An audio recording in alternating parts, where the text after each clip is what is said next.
নেত্রকোনায় গোমাই নদীতে ট্রলার ডুবিতে 5 শিশুসহ 10 জনের লাশ উদ্ধার, এখনও নিখোঁজ কয়েকজন। বালুভর্তি নৌযানকে দ্রুতগতিতে ওভারটেক করাতেই দুর্ঘটনা। পুলিশি নির্যাতনে মৃত্যুর মামলায় ঐতিহাসিক রায়, মিরপুরের জনি হত্যার দায়ে এসআই জাহিদ সহ 3 পুলিশের যাবজ্জীবন সাজা, 2 সোর্সের 7 বছর জেল। দেশে আবারও বেড়েছে করোনায় মৃত্যু, একদিনে প্রাণ গেল 41 জনের। অক্সফোর্ডের টিকা নিয়ে স্বেচ্ছাসেবী অসুস্থ, বন্ধ চূড়ান্ত ট্রায়াল, হতাশ না হওয়ার আহ্বান বিশেষজ্ঞদের। পিয়ন হয়েও অট্টালিকার মালিক স্বাস্থ্যের আবজাল, চাকরির সুবাদে পেয়েছেন আলাদিনের চেরাগ, প্রায় 300 কোটি টাকা পাচারের প্রমাণ। এবং রপ্তানি পোশাকের চালান থেকে শাহজালাল আন্তর্জাতিক বিমানবন্দরে কোকেন সদৃশ মাদক জব্দ, ফেডেক্স এক্সপ্রেস কুরিয়ারের মাধ্যমে যাচ্ছিল হংকং।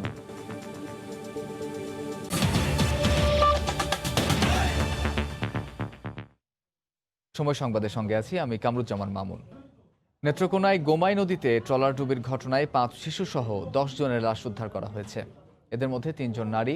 নিখোঁজদের উদ্ধারে কাজ করছে ফায়ার সার্ভিস।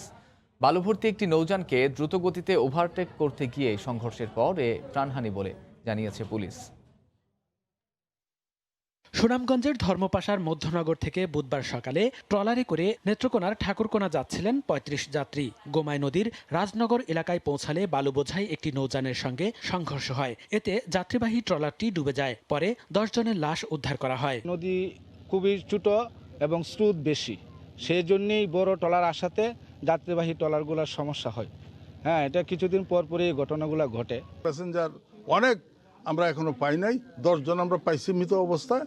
এই বাকি যে 20-25 জন আছে এরা স্রোতের টানে কোথায় যেন এখন আছে, এই মুহূর্তে আমরা সংখ্যাটা নির্ধারণ করতে পারছি না। দুর্ঘটনার পর বেশ কিছু যাত্রী সাঁতরে তীরে উঠতে পারলেও নিখোঁজ রয়েছেন অন্তত 2 জন। তাদের উদ্ধারে কাজ করছে ফায়ার সার্ভিসের ডুবুরি দল। খবর পেয়ে ঘটনাস্থল পরিদর্শন করেন জেলার পুলিশ সুপার। ট্রলার চালকের খামখেয়ালি পড়াতেই এই প্রাণহানি বলে জানান তিনি। ট্রলারটি ঘাটে ভিড়ানোর পথিমধ্যে এটি যেহেতু সোজা যাচ্ছিল তখন ধাক্কা লাগে এবং সেখানে উল্টে যায়, কিন্তু এক্স্যাক্টলি ট্রলারে কত লোক ছিল সে বিষয়ে সুনির্দিষ্টভাবে কেউ বলতে পারে না। এই কারণে কারণ বিভিন্ন লোক কিন্তু বিভিন্ন জায়গায় থেকে ঘাট থেকে উঠেছে। এর আগেও গত 5ই আগস্ট নেত্রকোনার মদনে ট্রলার ডুবিতে 18 জনের মৃত্যু হয়। অতিরিক্ত যাত্রী বোঝাই করার কারণে বারবার জেলার নদী ও হাওরে নৌ দুর্ঘটনা হচ্ছে। সাধারণ মানুষের এমন অভিযোগ থাকলেও বৈরী আবহাওয়াকেই প্রধান কারণ হিসেবে দেখছে প্রশাসনের কমিটি। সময় সংবাদ, নেত্রকোনা। নেত্রকোনার কলমাকান্দায় গোমাই নদীতে ট্রলার ডুবির সবশেষ খবর জানাতে ফোনে যুক্ত হচ্ছি সহকর্মী আলপনা বেগমের সঙ্গে। আলপনা, সবশেষ কি তথ্য রয়েছে আপনার কাছে? আর নতুন করে নিখোঁজ কেউ উদ্ধার হলো কিনা? মামুন, আপনি যেমনটি বলছিলেন, নতুন করে এখনো উদ্ধার হয়নি কেউ। 2 জনের কথা দাবি করছিল, একটি শিশু আর একজন যুবক। 2 জনকে পাওয়া যাচ্ছে না। তাদের স্বজনরা বলছিল যে আরো 2 জন নিখোঁজ রয়েছে। তো তাদেরকে চেষ্টা চালাচ্ছে ফায়ার সার্ভিস, কলমাকান্দার ফায়ার সার্ভিস এবং এই যে নেত্রকোনা সদরের ফায়ার সার্ভিস এখনো মাঠে কাজ করছে, নদীতে নেমেছে তারা। আর এখানকার যে পুলিশ এবং ওই কলমাকান্দা উপজেলা স্থানীয় প্রশাসন, নেত্রকোনা জেলা প্রশাসন, স্বাস্থ্যকর্মী সকলেই ঘটনাস্থলে পরিদর্শন করেছেন। তারা এখন পর্যন্ত ওই ট্রলার চালক যিনি ট্রলার চালিয়েছেন তাকে পাওয়া যাচ্ছে না। তাকে খোঁজ করার চেষ্টা করছেন যে কি কারণে আসলে এই ঘটনাটি এভাবে ঘটলো। ধাক্কা লেগেছে, কিন্তু তারপরে খতিয়ে দেখছে যে দোষটি কার ছিল, ওই বলগেটের নাকি যাত্রীবাহী ট্রলারের। তারা খতিয়ে দেখার চেষ্টা করছে যে পরবর্তীতে ব্যবস্থা নেওয়ার জন্য। আর লাশগুলো যেগুলো উদ্ধার হয়েছে, 10টি লাশ, 5 জন নারী এবং 5 জন পুরুষের, সেই 10টি লাশ মধ্যনগর পাঠিয়ে দেওয়া হয়েছে। তাদেরকে স্থানীয় প্রশাসন থেকে দাফনের জন্য ব্যবস্থা করা হবে, আর্থিক সহায়তা দেয়া হবে। মামুন, আলপনা, যারা এখন পর্যন্ত মারা গেছেন তাদের কোনো আর্থিক সহায়তার ঘোষণা এসেছে কিনা? ঘোষণা আসেনি, কিন্তু স্থানীয় নেত্রকোনার জেলা প্রশাসন এবং সুনামগঞ্জের জেলা প্রশাসন একসাথে হয়েছেন। তারা ভাবছেন হয়তো 5 থেকে 10 হাজার করে প্রতি পরিবারকে তারা লাশ দাফনের জন্য অনুদান দেবেন। ধন্যবাদ আলপনা। নেত্রকোনার কলমাকান্দায় গোমাই নদীতে ট্রলার ডুবির সবশেষ খবর জানাতে আমাদের সঙ্গে ফোনে যুক্ত হয়েছিলেন সহকর্মী আলপনা বেগম। পুলিশি নির্যাতনে মৃত্যুর আইনে ঐতিহাসিক রায় দিলেন আদালত। মিরপুরের পল্লবী থানা হেফাজতে জনি হত্যা মামলায় পুলিশের 3 সদস্যকে যাবজ্জীবন সাজা দেওয়া হয়েছে। এছাড়া পুলিশের অন্য 2 সোর্সকে 7 বছর করে কারাদণ্ড দেওয়া হয়। রায়ে সন্তোষ প্রকাশ করেছে জনির পরিবার। পুলিশ হেফাজতে নিহত জনির মা খোরশেদা বেগম। আমার ছেলের বিচারটা আমি আশা করেছিলাম, আশা আমার পূরণ হয়েছে। পুলিশের নির্যাতনেই বড় ভাইয়ের মৃত্যু হয়েছে বিষয়টি প্রমাণ করতে মামলা করেছিলেন জনির ছোট ভাই রকি। বারবার হুমকির মুখে পড়েছেন। 50 লক্ষ টাকা তারা আমাদেরকে সাথে তারা অনেক কার্যক্রম, হুমকি ধুমকি, হামলা, তো বাচ্চাদেরকে গুম করে দেবে। বুধবার দেশের ইতিহাসে প্রথমবারের মতো পুলিশ হেফাজতে মৃত্যুর ঘটনায় 3 পুলিশকে দোষী সাব্যস্ত করে এই আইনে সর্বোচ্চ সাজা দিলেন আদালত। হত্যায় সহযোগিতা করায় 7 বছরের কারাদণ্ড হয়েছে পুলিশের 2 সোর্সের। অবজারভেশন আছে, সেটা হলো যে এটা একটা মানবাধিকার লঙ্ঘন করা হয়েছে এবং একটা ঘৃণিত অপরাধ, যে অন্যায় করলে তার রেহাই হবে না এবং তাকে শাস্তি পেতে হবে। 2014 সালে বন্ধুর গায়ে হলুদের অনুষ্ঠানে পুলিশের সোর্স সুমনের সঙ্গে বাদানুবাদের জেরে থানায় নিয়ে রাতভর নির্যাতনের জেরে জনির মৃত্যু হয়। প্রধান অভিযুক্ত এসআই জাহিদ সহ 3 জন কারাগারে থাকলেও পলাতক 2 আসামি। এই প্রথম রায়ের মধ্য দিয়ে এই ধরনের ঘটনায় ভুক্তভোগী স্বজনের বিচার পাওয়ার পথ সুগম হলো, এমনটাই বলছেন আইন সংশ্লিষ্টরা। মার্জিয়া মুমু, সময় সংবাদ, ঢাকা। অপরাধীদের রক্ষা করতে আসবেন না, জনপ্রতিনিধিদেরকে হুঁশিয়ার করলেন প্রধানমন্ত্রী শেখ হাসিনা। সরকার কোনো অপরাধকেই প্রশ্রয় দিচ্ছে না উল্লেখ করে প্রধানমন্ত্রী সংসদে বলেন, ঘোড়াঘাটের ইউএনওর ওপর হামলাকারীদের পাশাপাশি এই ঘটনায় ইন্ধনদাতাদেরও খুঁজে বের করার চেষ্টা চলছে। একাদশ জাতীয় সংসদের 9ম অধিবেশনে প্রশ্নোত্তর পর্বে একথা বলেন তিনি। সম্প্রতি দুর্বৃত্তের নির্মম হামলায় গুরুতর আহত হন ঘোড়াঘাট উপজেলার নির্বাহী কর্মকর্তা ওয়াহিদা খানম। মাঠ প্রশাসনের গুরুত্বপূর্ণ এই কর্মকর্তা কখনো স্বাভাবিক জীবনে ফিরতে পারবেন কিনা সেটিও অনিশ্চিত। দেশব্যাপী সমালোচনার ঝড় ওঠে এই ঘটনায়। মাননীয় সদস্যবৃন্দ, ঘটনার 1 সপ্তাহের মাথায় অবশেষে বিষয়টি সংসদ পর্যন্ত গড়িয়েছে। বুধবার সংসদের চলমান অধিবেশনে প্রশ্নোত্তর পর্বে সংসদ নেতা শেখ হাসিনা হুঁশিয়ারি দেন, ছাড় দেয়া হবে না জড়িত কাউকেই। এভাবে একটা সরকারি কর্মচারীর উপর হামলা করা এটা অত্যন্ত গর্হিত কাজ, এতে কোনো সন্দেহ নেই। তবে এর বিরুদ্ধে আমরা যথাযথ ব্যবস্থা নিচ্ছি। তদন্তে যার নাম আসবে, যে জড়িত, সে কে কি করে আমি সেটা দেখতে চাই না, আমরা তার বিরুদ্ধে কিন্তু ব্যবস্থা নিচ্ছি এবং আমরা এটা নেব। আইন শৃঙ্খলা পরিস্থিতি স্বাভাবিক রাখতে গোয়েন্দা সংস্থা সহ সব বাহিনী সক্রিয় রয়েছে উল্লেখ করে প্রধানমন্ত্রী বলেন, অপরাধীকে ভিন্ন চোখে দেখার কোনো সুযোগ নেই। কিছু কিছু বলছে যে চুরি করা এটা শুধু চুরি না, এর সঙ্গে আরও কি কি ঘটনা থাকতে পারে সেগুলো কিন্তু যথাযথভাবে দেখা হচ্ছে। আমি অপরাধীকে অপরাধী হিসেবেই দেখি। সেখানে যদি আমার দলেরও লোক হয়, সমর্থক হয়, তাকেও আমি ছাড়ি না, ছাড়বো না। এই ঘটনায় পেছনে কারা মদদ দিয়েছে তাদেরও খুঁজে বের করার চেষ্টা চলছে। কোনো জনপ্রতিনিধি যাতে অপরাধীকে রক্ষার চেষ্টা না করে সতর্ক করেন শেখ হাসিনা। আরো তদন্ত করা হচ্ছে যে এই ঘটনার মূলে কি আছে, কেন এই ধরনের একটা ঘটনা ঘটলো, এবং এটা খুব ভালোভাবেই তদন্ত হচ্ছে। তদন্তে কোনো ঘাটতি নেই এবং ঘাটতি হবে না। সংসদ সদস্যদের কাছে আমার অনুরোধ থাকবে, এই ধরনের অপরাধীদের কখনো রক্ষা করার চেষ্টা না করেন। 75 পরবর্তী সরকারগুলোর সমালোচনা করে প্রধানমন্ত্রী বলেন, যে দেশে অন্যায় ছিল নিয়ম, সেই দেশকে নিয়ন্ত্রণে নিয়ে আসা সহজ কাজ নয়। কিন্তু আমরা তো আস্তে আস্তে সেগুলিকে একটা নিয়ন্ত্রণে নিয়ে এসে। দেবাশিস রায়, সময় সংবাদ, ঢাকা। এদিকে হামলায় আহত উপজেলা নির্বাহী কর্মকর্তা ওয়াহিদা খানমের শারীরিক অবস্থা স্থিতিশীল রয়েছে, তবে আপাতত তাকে কেবিনে স্থানান্তর করা হচ্ছে না। তাকে দেখতে গিয়ে খাদ্যমন্ত্রী সাধন চন্দ্র মজুমদার ও পুলিশের মহাপরিদর্শক বলেন, গ্রেফতার ব্যক্তিরা ছাড়া অন্য কেউ জড়িত থাকার প্রমাণ পাওয়া গেলে তাদেরকেও আইনের আওতায় আনা হবে।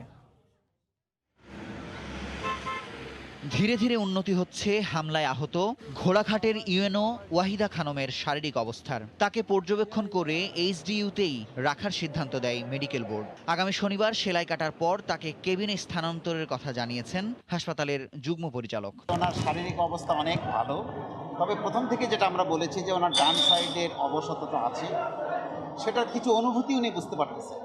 উনি বুঝতে পারেন ডান হাতে যখন আমরা চিমটি কাটি বুঝতে পারেন, কিন্তু ডান হাতটা অসাড়, এটা সময় লাগে। আমরা এখনও মাথার সেলাইগুলো সবগুলো কাটিনি, আমরা চাচ্ছি মাথার সেলাইগুলো কেটেই আরেকটু বেটার হলে তখন দেবে। এদিকে ইনস্টিটিউট অব নিউরো সায়েন্সে তাকে দেখতে এসে খাদ্যমন্ত্রী সাধন চন্দ্র মজুমদার ও পুলিশের আইজি বেনজির আহমেদ বলেন, দোষীদের গ্রেফতারের সব ধরনের ব্যবস্থা নেওয়া হচ্ছে। মাননীয় প্রধানমন্ত্রীর নির্দেশে এটা সঠিকভাবেই তদন্ত কাজ চলছে। আসল দোষী তো ধরা পড়েছে এবং তার সাথে যদি আরও কেউ জড়িত থাকে অবশ্যই অবশ্যই দিয়ে আমরা তদন্ত করছি, যাতে করে এই ঘটনায় যারা দায়ী তাদেরকে আমরা দ্রুততম সময়ের মধ্যে আইনের কাছে সোপর্দ করতে পারি।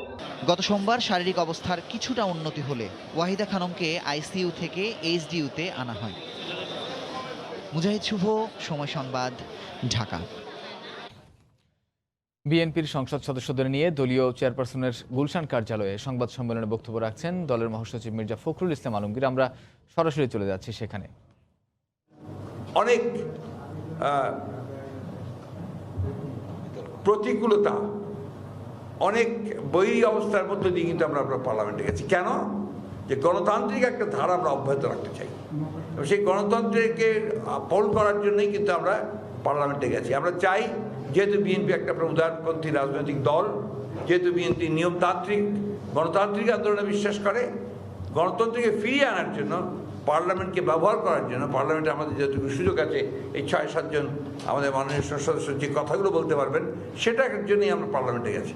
তো সেইখানে ন্যূনতম তাদের যদি সেই অধিকার যেটা আছে, নট দ্যাট যে আপনি তাকে কোনো বাড়তি সুযোগ দেবেন, সেই অধিকারটুকু তারা প্রয়োগ করতে পারবে না, এটা কোনো মতেই মেনে যাওয়া যায় না। একটা বিরোধী দল আছে, যে বিরোধী দলটা আপনার যে পুরোপুরিভাবে আপনার গৃহপালিত আজকে আবার ওয়াহিদুল কাদের সাহেব হাসিও পায়, তিনি আজকে বলছেন যে পার্লামেন্টে একটা বিরোধী দল শক্তিশালী থাকা এটা গণতন্ত্রের জন্য খুব প্রয়োজন। এটা হাস্যকর এবং আমি মনে করি যে এই ধরনের কথাগুলো বলা মানে হচ্ছে আপনার জাতির সঙ্গে তামাশা করা, তামাশা একেবারে। এগুলো পরিহার করে আমরা বারবার বলছি এই কথা যে সত্যিকার অর্থে একটা জনগণের পার্লামেন্টকে নির্বাচিত করেন, একটা নিরপেক্ষ সরকারের অধীনে নিরপেক্ষ নির্বাচন কমিশনের পরিচালনায় একটা ইলেকশন দিন, সেই ইলেকশনে দেখা যায়। দলীয় চেয়ারপারসনের গুলশান কার্যালয়ে সংবাদ সম্মেলনে বক্তব্য রাখছেন বিএনপি মহাসচিব মির্জা ফখরুল ইসলাম আলমগীর। আমরা এতক্ষণ সরাসরি ছিলাম সেখানে। বিএনপিকে নেতিবাচক রাজনীতির ধারা থেকে বেরিয়ে আসার আহ্বান জানিয়ে স্থানীয় সরকার ও জাতীয় সংসদ উপনির্বাচনে বিএনপির অংশগ্রহণ করার সিদ্ধান্তকে স্বাগত জানান ওবায়দুল কাদের। সকালে তার সরকারি বাসভবন থেকে ভিডিও কনফারেন্সে যুক্ত হয়ে এমন মন্তব্য করেন তিনি। বিএনপির এই ইতিবাচক সিদ্ধান্তকে আমরা স্বাগত জানাই।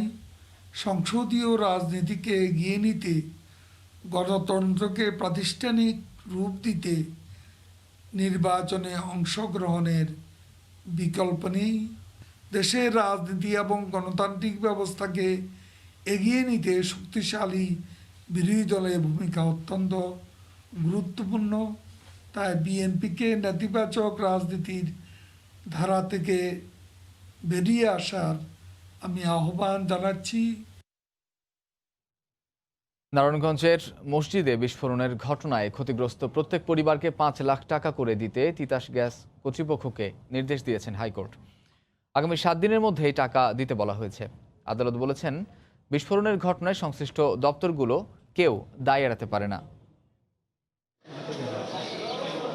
নারায়ণগঞ্জে মসজিদে বিস্ফোরণের দায় কার তা নিয়ে চলছে তদন্ত। প্রথমে বিস্ফোরণের কারণ হিসেবে এসি বিস্ফোরণের কথা বলা হলেও এখন সামনে আসছে গ্যাস লিকেজের বিষয়টি। মসজিদ কমিটি বলছে ঘুষ না দেয়ায় লিকেজ সারায়নি তিতাস। তিতাস বলছে তাদের জানানোই হয়নি। এ নিয়ে হাইকোর্টে রিটের শুনানি শেষে তিতাস গ্যাস কর্তৃপক্ষকে 7 দিনের মধ্যে নারায়ণগঞ্জের জেলা প্রশাসকের কাছে 1,85,00,000 টাকা দিতে বলা হয়। পরে জেলা প্রশাসক ক্ষতিগ্রস্ত 37 পরিবারের মাঝে 5 লাখ টাকা করে বিতরণ করবে। একই সঙ্গে ক্ষতিগ্রস্ত প্রত্যেক পরিবারকে কেন 50 লাখ টাকা করে ক্ষতিপূরণ দেওয়া হবে না তা জানতে চেয়ে রুল জারি করা হয়েছে। আদালত পর্যবেক্ষণে বলেন, তিতাস, রাজুক, ডিপিডিসি ও মসজিদ কমিটি এই দুর্ঘটনার দায় এড়াতে পারেন না। জেলা প্রশাসক তাদের সংশ্লিষ্ট পরিবারের কাছে এটা বিতরণ করবেন। টাকাটা দিবে তিতাস গ্যাস। রাষ্ট্রপক্ষ বলছে তারা এই আদেশ স্থগিত চাইবেন, কেননা তদন্ত রিপোর্ট আসার আগেই এমন আদেশ সঠিক হয়নি। আগে দেখেন কি রিপোর্ট আছে, কারা কারা চিহ্নিত হয়, দায়ী হিসেবে চিহ্নিত হয় এবং সেই ব্যাপারে সরকার কি ব্যবস্থা নেয় সেই ব্যাপারে জেনে তারপরে এই মামলাটার সম্পর্কে শুনানি করা যেতে পারে। এই অবস্থায় কোনো রুল দেওয়া বা কোনো অন্তর্বর্তীকালীন আদেশ দেওয়াটা ঠিক হবে না। এদিকে স্বজনদের মৃত্যুর সুষ্ঠু বিচার চাইলেন হতাহতদের পরিবার। 50 লাখ কেন, যদি 50 কোটি টাকাও দেয় তারপর আমি তো আমার ভাই ফিরা পাবো না, ভাই ফিরা পাবো না। আমার মেয়ে খাইতে পারে বাবা, এরকম আমি আবদার চাই। আমরা আশা করি যে হাইকোর্ট যেই নির্দেশনা দিয়েছেন সেটা যেন রায়ের ভিতরে সীমাবদ্ধ না থাকে। অন্যদিকে নারায়ণগঞ্জে মসজিদে গ্যাস লিকেজ শনাক্ত করতে ঘটনাস্থলে তৃতীয় দিনের মতো খোঁড়াখুড়ি করছে তিতাস গ্যাস কর্তৃপক্ষ। আফজাল হোসেন, সময় সংবাদ, ঢাকা।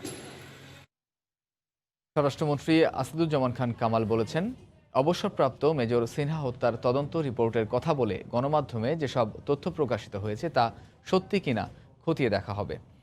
বিচারের আগে যারা রিপোর্টটি সরবরাহ করেছে তাদের ব্যাপারেও ব্যবস্থা নেওয়া হবে বলে জানান তিনি। দুপুরে সচিবালয়ে সাংবাদিকদের সঙ্গে কথা বলেন মন্ত্রী।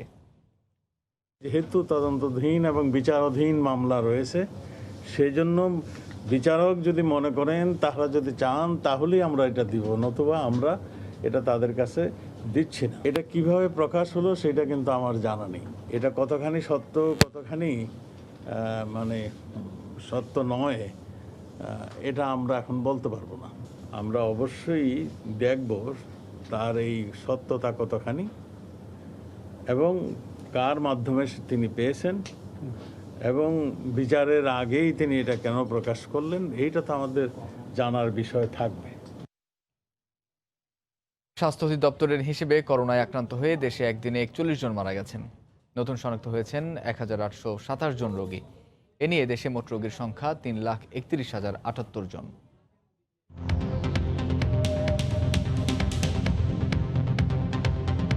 গত 24 ঘন্টায় নমুনা পরীক্ষা করা হয়েছে 14,775 জনের।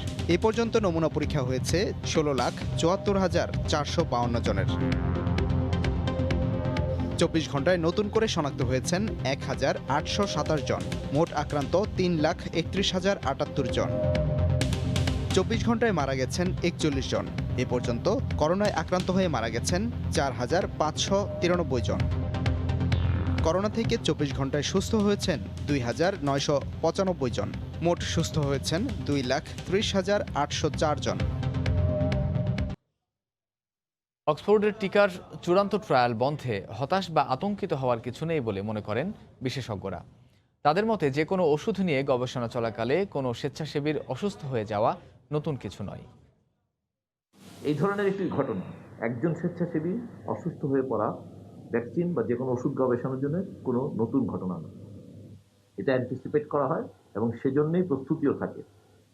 সবচেয়ে ভালো জিনিস যেটা, সেটা হচ্ছে অক্সফোর্ড অ্যাস্ট্রাজেনেকার এই গবেষণায় তারা এই একজন রোগী অসুস্থতার সঙ্গে সঙ্গে তারা যে গবেষণাটি স্থগিত করেছে, এটা ইন্ডিকেট করে যে এই চলমান মহামারীর সময়ও তারা আসলে গবেষণার নীতি নৈতিকতার মানের ক্ষেত্রে কোনো কম্প্রোমাইজ করে। এদের কোনো আতঙ্কিত হওয়ার কিছু নেই।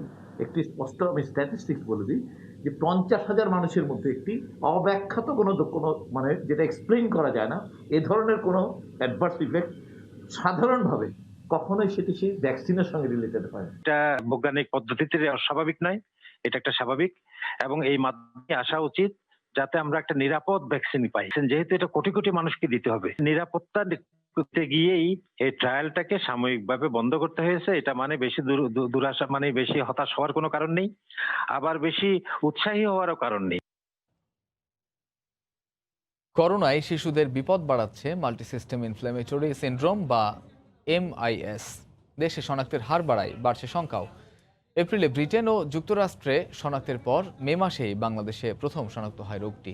এ রোগে কিডনি, হৃৎপিণ্ড, লিভার সহ একাধিক অঙ্গ আক্রান্ত হওয়ায় শিশুদের মৃত্যু ঝুঁকি বেশি থাকে। তবে 72 ঘন্টার মধ্যে চিকিৎসা শুরু করতে পারলে সুস্থ হওয়ার সম্ভাবনা বেড়ে যায়। শামসুল আরিফিন প্রিন্সের ছবিতে দেখুন মুজাহিদ শুভর রিপোর্ট। সম্প্রতি ঢাকা শিশু হাসপাতালে বিরল রোগ MIS এ আক্রান্ত হয়ে ভর্তি হয়েছে 3টি শিশু। একজন সুস্থ হয়ে বাড়িতে ফিরলেও দুজন এখনও চিকিৎসাধীন। 105-এর উপর জ্বর হয়েছে, তার যা খাইতো সাথে সাথে বমি করে ফেলে দিত, আর প্রচুর পাতলা পায়খানা ছিল। ও উঠতে পারতো না, ওর শরীরে প্রচন্ড ব্যথা ছিল, র্যাশগুলো বেড়ে যাচ্ছিল শরীরে, খাওয়া দাওয়া তো বন্ধ, কিচ্ছু খাইতো না। টানা 5 দিন মাত্রাতিরিক্ত জ্বর, অস্বাভাবিক দুর্বলতা, পেটে ব্যথা সহ শরীরে র্যাশ উঠলে শিশুকে বাড়িতে না রাখার পরামর্শ চিকিৎসকদের। শরীরের একাধিক অঙ্গ একসঙ্গে আক্রান্ত হওয়ায় আইসিইউ সুবিধা সম্বলিত বড় হাসপাতালে শিশুকে নিয়ে আসার আহ্বান তাদের। চিকিৎসাটা যত আর্লি শুরু করব, রিকভারি তত তাড়াতাড়ি হবে। এবং মাল্টিডিসিপ্লিনারি হাসপাতাল যেগুলো, সেগুলোতে আসলে সবচেয়ে ভালো হয়, কারণ এখানে সব সাবজেক্টের ডাক্তারদের ইনভলভমেন্ট দরকার আছে। তবে ভয় পাওয়ার কিছু নাই।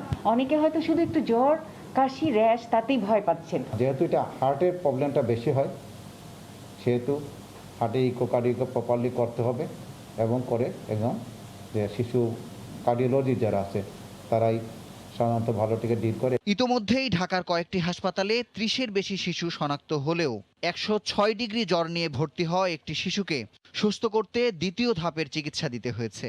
তাই সুস্থ হয়ে শিশুরা বাড়ি ফিরলেই অভিভাবকদের নিশ্চিন্ত হবার সুযোগ নেই বলে জানিয়েছেন এই শিশু বিশেষজ্ঞ। ফলো আপ তো এই রোগের ক্ষেত্রে অসম্ভব গুরুত্বপূর্ণ। পরে জটিলতা নিয়ে প্রেজেন্ট করতে পারে, কিন্তু অনেক সময় ভেসেলগুলি অনেক সংকুচিত হয়ে যায়, রক্ত চলাচল কমে যায়। এটা হার্টেও যেমন রক্ত চলাচল কমে যেতে পারে, ব্রেনেও কমে যেতে পারে, মৃত্যুও ঘটতে পারে। তবে চলমান বাস্তবতায় এই রোগ শনাক্ত বা নিয়ন্ত্রণে আইইডিসিআর এখনো মনোযোগ দিতে পারেনি বলে জানিয়েছে প্রতিষ্ঠানটির পরিচালক। আমরা যে কার্যক্রমগুলো করছি রিসার্চ পারপাসে, এইটার নাই আর কি। এই মাল্টি সিস্টেম ইনফ্লামেটরি ডিজিজের কোনো কিছু এই মুহূর্তে আমাদের, আমরা এটার উপরে কোনো কিছু করছি না। বিশ্বের ন্যায় বাংলাদেশেও 21 বছরের কম বয়সী শিশুদের মধ্যে দেখা দিচ্ছে বিরল এই রোগ। কোভিডের সাধারণ লক্ষণ শ্বাসকষ্ট বা কাশি নেই এমন শিশুদের মধ্যেও দেখা দিচ্ছে জটিলতা। তাই দ্রুত রোগ শনাক্তে সাধারণ মানুষের পাশাপাশি চিকিৎসকদের মধ্যে ব্যাপক জনসচেতনতা সৃষ্টির আহ্বান বিশেষজ্ঞদের। মুজাহিদ শুভ, সময় সংবাদ, ঢাকা। পিয়ন হয়েও অট্টালিকার মালিক তিনি। বলছি স্বাস্থ্যের দুর্নীতিবাজ আফজালের কথা। স্থানীয়রা জানান স্বাস্থ্য অধিদপ্তরের চাকরির সুবাদে পেয়ে যান আলাদিনের চেরাগ। দুদক আইনজীবী বলছেন অস্ট্রেলিয়া, কানাডা ও মালয়েশিয়ায় তার অর্থ পাচারের তথ্য মিলেছে। আফজাল হোসেনের রিপোর্ট। ফরিদপুর শহর থেকে 10 মিনিটের পথ পাড়ি দিলেই স্বাস্থ্য অধিদপ্তরের সাবেক অফিস সহকারী আফজালের ট্যাপা খোলার বাড়ি। সেই বাড়ি দেখে চক্ষু চড়ক গাছ হবেই। স্থানীয়রা জানালেন আফজালের বাবা সিএনবি ঘাটে কাজ করতেন। ছেলে স্বাস্থ্য অধিদপ্তরের পিয়নের চাকরি পাওয়ার পর আঙ্গুল ফুলে কলা গাছ। ওর বাপ মা গাঙ্গে গাঙ্গে মাছ মারতো, এখন কইতে টাকা হয়েছে বই ফুরে আমরা কইতে পারবো না। হলাম চাকরি করতো স্বাস্থ্য সচিবের পিয়ে নাকি, এই হচ্ছে। এর ঠিক পাশেই আরেকটি রাজপ্রাসাদ গড়েন আফজাল। বলা হয় এটি তার ভাইয়ের বাড়ি, কিন্তু সেই ভাই করেন ভুসির ব্যবসা। কি চাকরি করতো তা তো করে ফেলি, এটা আসলে এসে ডিগিস্তরে আসলে সে সিএনবি ঘাটে ভুসিমালা ব্যবসা করে। দুদক আইনজীবী বলছেন শুধু এই দুটি নয়, রাজধানী সহ দেশের বিভিন্ন জেলায় আরও 24টি প্লট ও ফ্ল্যাট রয়েছে আফজাল দম্পতির। মিলেছে অস্ট্রেলিয়া, কানাডা ও মালয়েশিয়ায় প্রায় 300 কোটি টাকা অর্থ পাচারের তথ্য। হাজার হাজার কোটি টাকা মানি লন্ডারিংয়ের অপরাধের সম্পৃক্ততা পাওয়া যাচ্ছে এবং আমাদের দুদকের অনুসন্ধানে ওনার অস্ট্রেলিয়াতে, কানাডা এবং মালয়েশিয়াতে মানি লন্ডারিংয়ের কিছু নথিপত্র পাওয়া গেছে। দীর্ঘদিন আত্মগোপনে থাকার পর সম্প্রতি কোর্টে আত্মসমর্পণ করেছে আফজাল। এখনও ধরাছোঁয়ার বাইরে তার স্ত্রী। 1200 টাকার বেতনে চতুর্থ শ্রেণীর কর্মচারী হয়েও 20 বছরে হাজার কোটি টাকার মালিক হন আফজাল দম্পতি। আফজাল হোসেন, সময় সংবাদ, ঢাকা।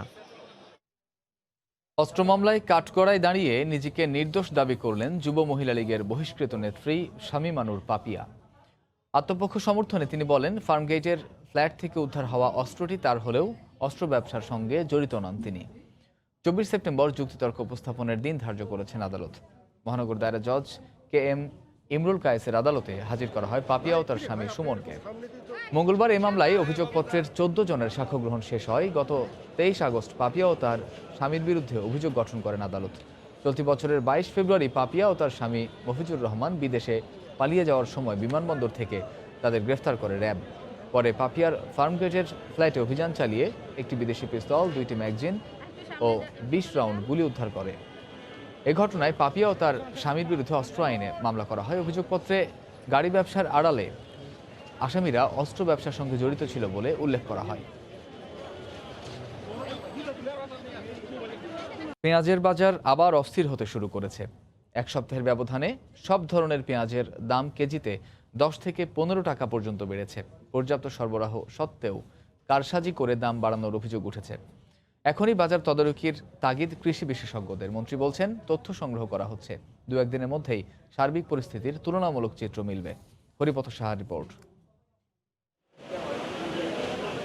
দেশে পেঁয়াজের উৎপাদন ও চাহিদা কত সেটা নিয়ে প্রতিষ্ঠানভেদে ভিন্ন ভিন্ন তথ্য রয়েছে। কৃষি বিভাগ বলছে চলতি বছর উৎপাদন হয়েছে প্রায় 24 লাখ মেট্রিক টন। এর মধ্যে সংরক্ষণ দুর্বলতায় পচে যায় 30%, যা প্রায় 7.5 লাখ মেট্রিক টন। বাংলাদেশ ব্যাংকের তথ্য অনুযায়ী ইতোমধ্যে ভারত থেকে 8 লাখ মেট্রিক টনের বেশি পেঁয়াজ আমদানি হয়েছে। এসব পরিসংখ্যান বলছে দেশে পেঁয়াজের কোনো ঘাটতি নেই, কিন্তু তারপরও এক সপ্তাহের ব্যবধানে পেঁয়াজের দাম বেড়েছে কেজিতে 10 থেকে 15 টাকা পর্যন্ত। পেঁয়াজের প্রতি পাল্লা বেড়ে গেছে 50 থেকে 60 টাকা। সিন্ডিকেটের মাধ্যমে তারা এগুলো করতেছে। বাজারে আসছি, দেখতেছি পেঁয়াজের মধ্যে বাজারে ভর্তি আছে পেঁয়াজ, কিন্তু হঠাৎ করে দাম জিজ্ঞেস করলে ঊর্ধ্বগতির দাম। দেশি বীজ বিক্রি হইতেছে হলো আপনার পাবনাটা বিক্রি 60, 58, 60, আর মানিকগঞ্জ বিক্রি হইতেছে হলো 650। গত বছর অক্টোবরে ভারত পেঁয়াজের রপ্তানি বন্ধ করে দিলে এর ঝাঁজ ঠেকে কেজি প্রতি প্রায় 300 টাকায়। এমন ঘটনার পুনরাবৃত্তি ঠেকাতে এখনই শক্ত পদক্ষেপ নেওয়ার তাগিদ দেন এ বিশ্লেষক। বাংলাদেশে এবার পর্যাপ্ত পেঁয়াজ আমদানি করা হয়েছে। উৎপাদিত পেঁয়াজ, কৃষকের উৎপাদিত পেঁয়াজ থাকা সত্ত্বেও একটি চক্র আজকে আপনার পেঁয়াজের দাম বৃদ্ধি করে নৈরাজ্যকর পরিস্থিতি আপনার সৃষ্টি করতে তারা একটা নাটক সাজাচ্ছে। আমরা মনে করি এই ক্ষেত্রে সরকারের অবশ্যই আপনার মনিটরিং জোরদার করা উচিত। বাণিজ্য মন্ত্রণালয় সংবাদ বিজ্ঞপ্তিতে জানিয়েছে, অবৈধ মজুদ ও কৃত্রিম সংকট সৃষ্টির মাধ্যমে পেঁয়াজের মূল্য বাড়ানোর চেষ্টা করা হলে সরকার কঠোর আইনি ব্যবস্থা নেবে। আমরা বলতেছি এটাকে ইনপুটটাকে বাড়ানোর জন্য আমরা ওয়াচ করছি। আমাদের কৃষি মার্কেটিং ডিপার্টমেন্ট তারাও বাজারই করতেছে। আমরা আরো 1-2 দিন পরে এক্সাক্ট তথ্যগুলো নিচ্ছি, আমি জানাবো যে কেন উৎপাদন এবং আমাদের কতটা ইনপুট হয়েছে। পরিসংখ্যানগুলো নিয়ে আমাদের তুলনামূলক একটা বিচার করছি। আমাদের উত্তর জমিতে পেঁয়াজ করা যাবে, সেই জায়গায় গিয়ে আমরা পেয়েছি, এটা আমরা করার চেষ্টা করতেছি।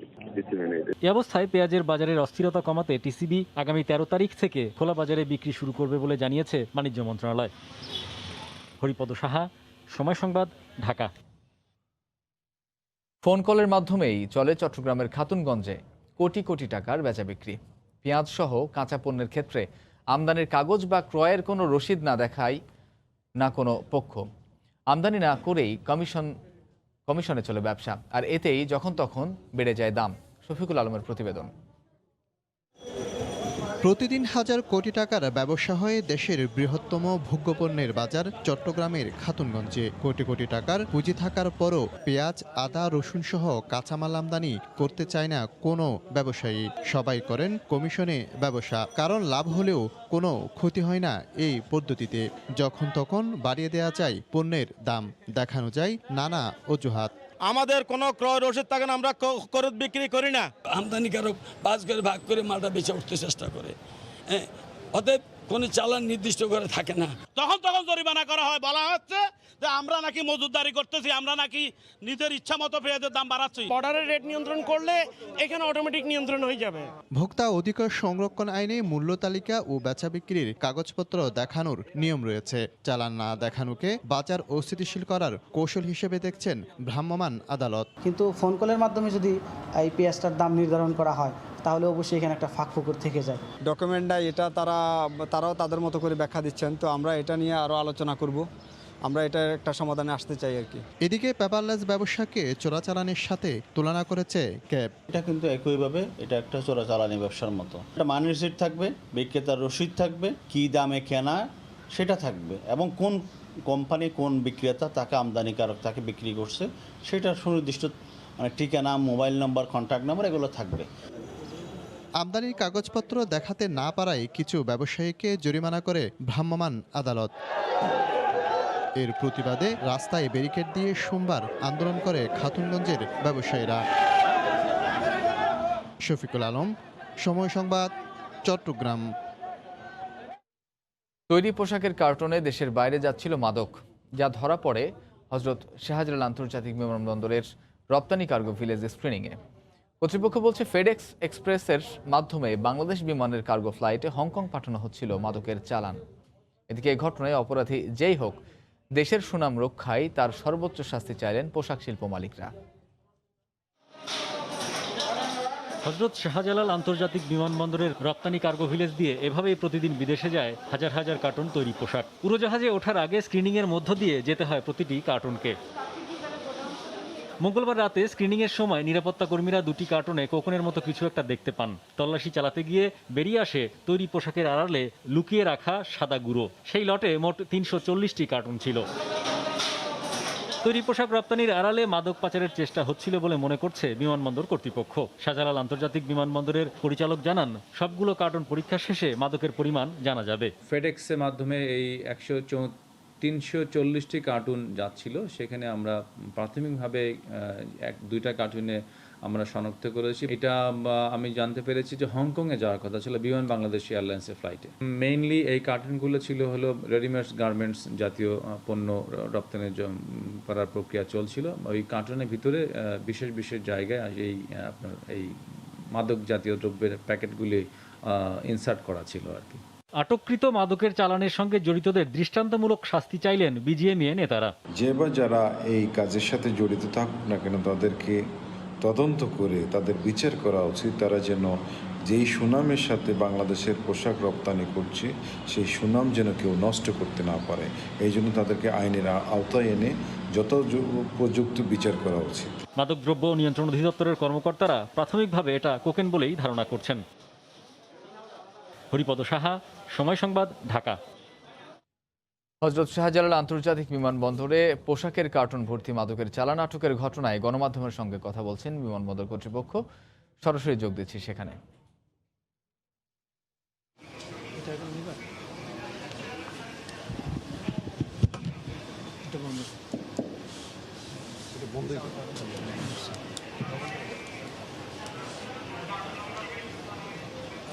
আসসালামু আলাইকুম। আমি group captain H M. Tauhidul Hasan, পরিচালক হযরত শাহজালাল আন্তর্জাতিক বিমানবন্দর। আমি আপনাদের জ্ঞাতার্থে বলতে চাই যে আজ 9 সেপ্টেম্বর 2020 তারিখ গত রাত আনুমানিক 2টার দিকে হযরত শাহজালাল আন্তর্জাতিক বিমানবন্দরে রপ্তানি কার্গো ভিলেজে রপ্তানি কার্গো পণ্যের যে তল্লাশি করা হয়, সেই স্ক্রিনিংয়ের সময় আমাদের হযরত শাহজালাল আন্তর্জাতিক বিমানবন্দরের এভিয়েশন সিকিউরিটির সদস্যরা এটি মাদক সদৃশ্য দ্রব্য সন্দেহ করে এবং পরবর্তীতে সন্দেহ করার পরে আমরা মাদকদ্রব্য নিয়ন্ত্রণ অধিদপ্তরের কর্মকর্তাদেরকে আমরা অনুরোধ করি এবং তাদেরকে একটা স্যাম্পল দেই এবং তারা ল্যাব টেস্ট করে পরীক্ষা করার পরে আমাদেরকে আইডেন্টিফাই করে, কনফার্ম করে যে এটা এমফিটামিন নামক একটা প্রথম শ্রেণীর মাদক। এমফিটামিন নামক প্রথম শ্রেণীর একটা মাদক। তো এই মাদকের পরিমাণ ছিল আনুমানিক 15 কেজি 658 গ্রাম প্যাকেট সহ, এবং এটা একটা কার্গো ফ্লাইটের মাধ্যমে হংকং হয়ে অস্ট্রেলিয়া যাওয়ার কথা ছিল। তো এই বিষয়ে বিষয়টি আমাদের প্রচলিত নিয়ম অনুযায়ী কাস্টমসের সমন্বয়ে আমরা নারকোটিক্স বিভাগে হ্যান্ডওভার করব।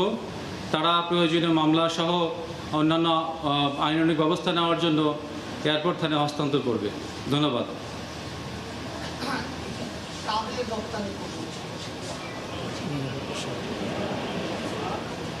এটা আসলে কারা রপ্তানি করছিল বা কোন এজেন্সি এর সাথে জড়িত, সেটা তদন্ত সাপেক্ষে আপনাদেরকে জানানো হবে এবং তদন্তের স্বার্থে আসলে আমরা চাচ্ছি না এই বিষয়টা ডিসক্লোজ করতে। আপনারা জানান যে এটা ডিসক্লোজ করলে সেই সকল এজেন্সি তাদের নিজস্ব ডিফেন্স তৈরি করে ফেলবে, এই জন্য আমরা এটা আপাতত ডিসক্লোজ করছি না। ধন্যবাদ।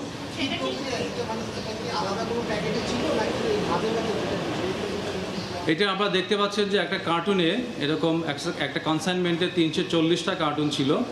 তো আমরা 8টা কার্টুনে আমরা সন্দেহ করি এবং কার্টুনগুলো খুলে আমরা 7টা কার্টুনে সন্দেহ করি এবং কার্টুনগুলো খুলে আমরা এই আসলে এটা পোশাক রপ্তানিযোগ্য পোশাক ছিল এবং কার্টুনের গায়ে একটা আলাদা বেষ্টনী করে এবং যেই আপনারা দেখতে পাচ্ছেন মাদকের যে প্যাকেট, পলিথিনের প্যাকেট, তার বাইরে কার্বনের একটা আবরণ দেওয়া ছিল।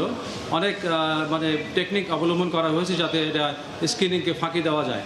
বাট আমাদের এভিয়েশন সিকিউরিটির সদস্যরা খুবই অ্যাক্টিভ ছিল, সর্বদাই অ্যাক্টিভ থাকে এবং তাদের এই অ্যাক্টিভনেস বা মানে যে সফলভাবে কর্ম বা ডিউটি করে তার ফলশ্রুতিতে আমরা আসলে এ ধরনের একটা বড় ধরনের মাদক আটক করতে সক্ষম হয়েছি। ধন্যবাদ। এটা আসলে বাজার মূল্য বিভিন্ন দেশে বিভিন্ন দাম। এটা আমার মনে হয় যে আমাদের নারকোটিক্স বিভাগের কর্মকর্তারা তারা এটার পারপাসটা কি সেটা আইডেন্টিফাই করে হয়তো একটা বাজার মূল্য বলতে পারবে, কারণ এই অ্যামফেটামিন নামক যে মাদকটা শনাক্ত করা হয়েছে সেটা বিভিন্ন কাজে ব্যবহার করা হয়, ইয়াবাও তৈরি করা যায় এবং অন্যান্য মাদক তৈরিতে সহায়তা করে। সুতরাং এটার বাজার মূল্য আসলে বলা ডিফিকাল্ট, এটা একটা স্টাডি করে বলা প্রয়োজন আছে। ধন্যবাদ।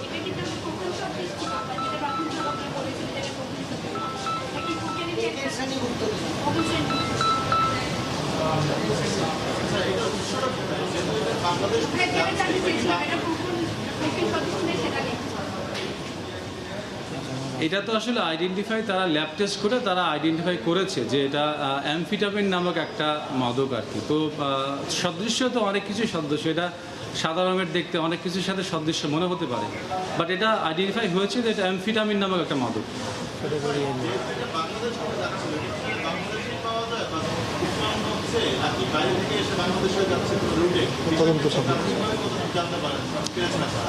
এই বিষয়টা আসলে তদন্ত সাপেক্ষ আর কি, যে এটা উৎপত্তি স্থলটা কোথা থেকে তারা জিনিসটা নিয়ে এসেছে এবং প্যাকেট করেছে বা বাজারজাতকরণ করার চেষ্টা করেছে, এটা তদন্তের পরে বেরিয়ে আসবে এবং আপনাদেরকে জানানো হবে আশা করি।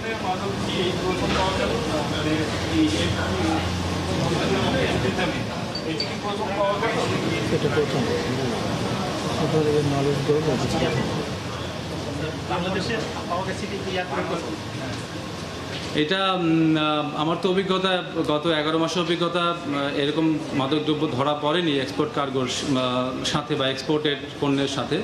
এবং আমাদের যারা মাদকদ্রব্য নিয়ন্ত্রণ অধিদপ্তরের কর্মকর্তারা আছেন এবং অন্যান্য যারা বিজ্ঞ ম্যাজিস্ট্রেট আছেন, আমাদের কাস্টমসের কর্মকর্তারা আছেন, সবাই বলছেন যে বাংলাদেশি ইতিহাসে এক্সপোর্ট কার্গোর সাথে মানে পাচার হওয়া মাদক এটাই প্রথম। ধন্যবাদ।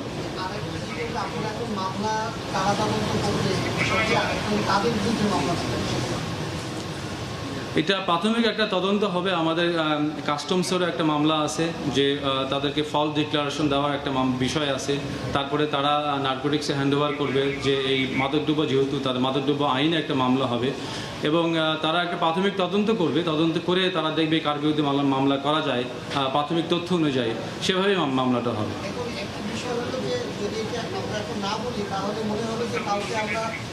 করার চেষ্টা করছি কিনা আমি যেভাবে বলছি এই কারণে, এটা নিশ্চয়ই কেউ কেউ ডিক্লারেশন দিয়ে এখানে রেখেছে, সেই এজেন্সিটা কারা বা সেই কোম্পানিটা কারা, জি জি ধন্যবাদ। বললে এটা ব্যাখ্যাটা অন্যভাবে যায়। এটা আসলে জানেন যে তদন্ত সাপেক্ষে এটা বলা খুবই ডিফিকাল্ট, আর এখানে আসলে কোনো তথ্যের কোনো পরিবর্তন হওয়ার সুযোগ নাই, কারণ এখানে আমাদের অনেক এজেন্সি আছে, এয়ারপোর্ট এজেন্সি আছে, কাস্টমস আছে, নার্কোটিক্স বিভাগ আছে, আমাদের গোয়েন্দা সংস্থা আছে, বিমান সংস্থা আছে। তো সবার উপস্থিতিতেই এই সিজার লিস্টটা করা হয়েছে এবং এখানে কাদের কাদের নাম যুক্ত আছে, আমাদের যে আইটেম অফ লিস্টে বা যারা ফ্রেইটার অথবা কনসাইনমেন্টে যাদের নাম আছে সেগুলি আসলে চেঞ্জ হওয়ার কোনো অবকাশ নাই। সবগুলি আমাদের সব এজেন্সির উপস্থিতিতেই আমরা লিস্ট করেছি এবং ইনফরমেশনগুলি আমরা সবাই সাইন করে আমরা ডিসেমিনেট করব। ধন্যবাদ।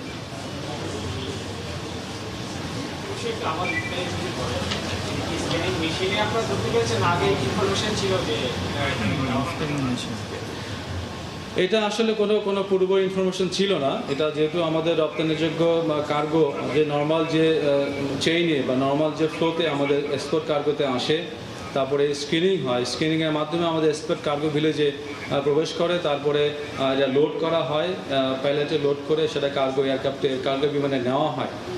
এই নর্মাল প্রসেসেই আর কি, যে তারা যখন এক্সপোর্ট কার্গোতে নিয়ে আসলো এবং প্রথমে যখন স্ক্রিনিং করা শুরু করলো আমাদের ডুয়েল হুই এক্সট্রা মেশিন দিয়ে, সেই স্ক্রিনিংয়ের সময় আমাদের সদস্যরা তারা সন্দেহ করে এবং তারা সন্দেহ করার পরে প্যাকেটটি খুলে খোলার পরে তারা আইডেন্টিফাই করে যে এরকম একটা জিনিস মাদক সদৃশ্য একটা দ্রব্য তারা দেখতে পায়।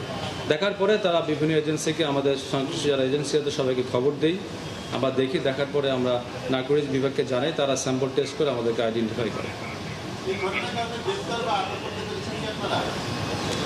জি, আমরা এই ঘটনার সাথে আসলে যারা এই মালপত্র নিয়ে আসছিল তাদেরকে আমরা আমাদের হেফাজতে রেখেছি, তাদেরকে আমরা আইনের ব্যবস্থা নেওয়ার জন্য আইন প্রয়োগের সংস্থার কাছে হ্যান্ড ওভার করব। জি,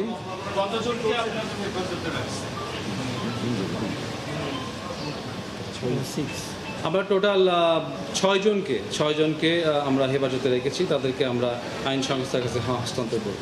ধন্যবাদ।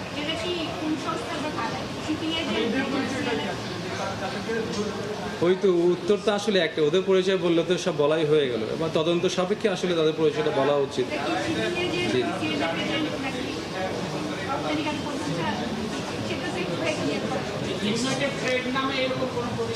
আসলে এখানে এজেন্টও আছে, তারপরে আপনার যে এখানে জানেন যে রপ্তানির যোগ্য পণ্য বিভিন্ন এজেন্সির মাধ্যমে হয়ে আসে, তো কয়েকটা এজেন্সির এখানে লোকজন আছে, তাদেরকে টোটাল 6 জন, তাদেরকে আমরা হেফাজতে রেখেছি, আমরা হস্তান্তর করবো আর কি। হযরত শাহজালাল আন্তর্জাতিক বিমানবন্দরে পোশাকের কার্টুন ভর্তি মাদকের চালান আটকের ঘটনায় গণমাধ্যমের সঙ্গে কথা বলছেন বিমানবন্দরের পরিচালক। আমরা তখন সরাসরি ছিলাম সেখানে। চূড়ান্ত হয়েছে বাংলাদেশ জাতীয় ক্রিকেট দলের শ্রীলঙ্কা সফরের প্রস্তুতি ম্যাচের সূচি। এইচপি দলের বিপক্ষে 2টি ও শ্রীলঙ্কার এ দলের বিপক্ষে 1টি সহ মোট 3টি প্রস্তুতি ম্যাচ খেলবে টাইগাররা। সময় সংবাদে এমনটাই জানিয়েছেন cricket operations chairman Akram Khan. সবগুলো ম্যাচ হবে 3 দিনের। 5 তারিখ এবং 11 তারিখ 3 ডে ম্যাচ খেলবো আপনার এইচপির সাথে, এবং 18 তারিখে আমরা আপনার শ্রীলঙ্কা দলের সাথে আমরা একটা ম্যাচ খেলবো। সো তারপরে তো আমরা 3টা টেস্টের জন্য নামবো। সিরিয়াসলি প্ল্যানটা করতে হয়েছে, যেহেতু মাথায় আমাদের আছে যে আপনার কোভিডের একটা সমস্যা আছে, প্লাস আমরা অনেক দিন আগে যাচ্ছি, ওখানকার করোনার অবস্থা বাংলাদেশের তুলনায় ভালো, সো ওখানে প্র্যাকটিসটা যেন আমরা বেশি দিন করতে পারি। প্র্যাকটিস প্লাস প্র্যাকটিস ম্যাচ, আমার মনে হয় যে টেস্টের আগে যতগুলো আমরা প্ল্যান করেছি প্রপার ওয়েতে যদি হতে পারে, তাহলে টিমের পারফরমেন্সের জন্য এটা ভালো হবে। এই ছিল এখনকার মতো, সঙ্গে থাকুন সময়ের।